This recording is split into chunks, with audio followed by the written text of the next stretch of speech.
All right, let's further unpack this issue with political analyst Dr. Dale Mckinley, who joins us virtually. Dr. Mckinley, a very good afternoon to you. Thank you so much for joining us here on SA Today. So you've heard the verdict right from the DA. It's finally in. They've opted to now boycott the national dialogue. And you've heard the remarks from both parties yesterday in response to each other's ultimatum. So the party there, the DA, in fact, going into great lengths, pointing out what they term as consistent violations as well as disrespect by the ANC within this coalition, and going as far as threatening, as you've just heard, not to participate further on some parliamentary processes until, of course, the president has acted on their demands. What do you make of these developments?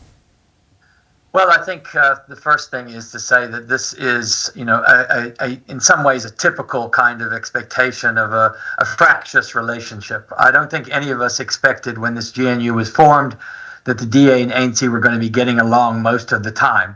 The question was this thing going to last and it was going to be able to overcome those frictions and divisions? This is the latest one, and I'm sure there are going to be others. We have seen them before. And in my estimation, what we're seeing playing out is more that the ANC is speaking to its constituents and its internal factions, and so is the DA.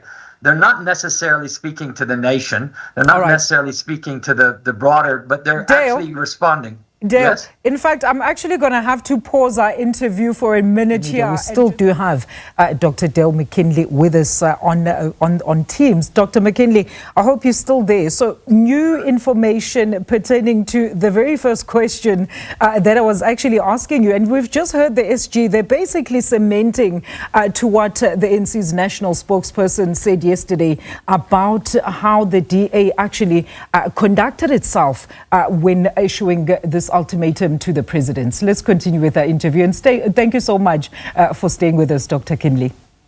Sure, Alicia. And I was saying, when we broke that I think that a lot of this has to do with answering internal factions and internal power struggles within each of the parties, because there's people in the DA that want to pull from the GNU, there's people in the ANC that want to get rid of the DA, and there's this balancing act. So I think what you see playing in front of us is a sort of egg dance in some ways, where they're going to, of course, blame each other. They're going to score political points, and that's to be expected.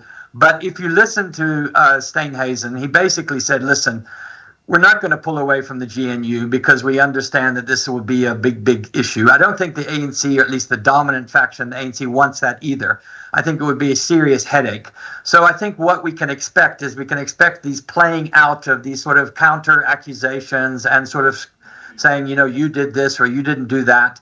But fundamentally, I think where this is probably going to go is whether or not, for example, the ANC itself is going to act against its own. I mean, this is an ANC resolution about its own ministers, and those are corruption accused. So one could say the DA has a certain political point there. But the question really is whether or not the ANC and the DA are going to be able to formulate common policies as opposed to just continuing this fight all the time. So it's a fight over a budget, a particular department, or fight over a particular minister, or whatever. I don't think the national dialogue is really that important in the sense of whether the DA participates or not.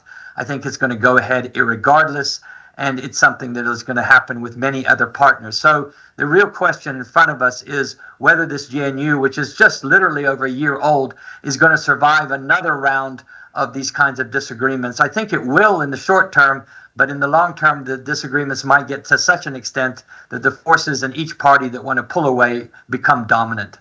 Very interesting that, you did mention, Dr. Mckinley, earlier about this fictitious relationship from the get-go, right? Look, Doctor, the ANC did in fact clear some corruption and Zondo-accused members, as stated by the DA yesterday. So now we go back to the State Capture Commission and what this means for the ANC that keeps assuring the public that they're in a process to reconfigure itself. They were just having a regional conference in Ortam when we heard the same thing. But we have seen the various provincial task teams as well being appointed to deal with these issues. The local government elections are fast approaching. And if you ask both the DA and the ANC or the GNU as a collective, what has actually been achieved specifically relating to our day-to-day issues like your service delivery, Doctor, then this makes for a rather interesting election next year. Well, yes. I mean, the GNU is at the national level, and of course, our elections next year are local government elections. But yes, you're absolutely correct, Alicia, that it's going to play, and you see this politic, and we see it all the time. They're going to basically, the ANC is going to try to play down the past, the fact that it's, has a lot of members that have serious questions surrounding them and their roles. We've seen in the last few weeks even more accusations coming around about political influence, particularly related to the deputy president and some of his relationships. So these are things that are going to continue because that's politics. But I think in some ways what you're pointing to is whether or not this national GNU is going to be able to sort of take itself down to the local level. For example, in my city, Johannesburg, it's very clear that probably no political party is going to win a majority at the local government elections. But it might be possible that the DA has the possibility of forming a coalition government, or the ANC. So are they going to come together in a city GNU? Are they going to come together in a local GNU? I think these are the questions that most people in South Africa are wanting to know, because, as you mentioned, service delivery issues and practical things are on top of people's minds. They're sick of politicking, and a lot of accusations going back and forth, and they want to see the parties get beyond this. And if they don't, I think what you're going to see is both the DA and the ANC getting punished at the local government elections, and you could see some of the other political parties gaining as a result. And one wonders if we're even going to reach that stage, Doctor, because you've heard that word that is now being thrown around about the possible motion, tabling of the motion of no confidence. But unfortunately, Doctor, I'm out of time. Thank you so much once again just for staying with us and being patient with us while we take those lives. That is Dr. Dale Mckinley there. He's a political analyst with some sound analysis on the current developments surrounding the GNU.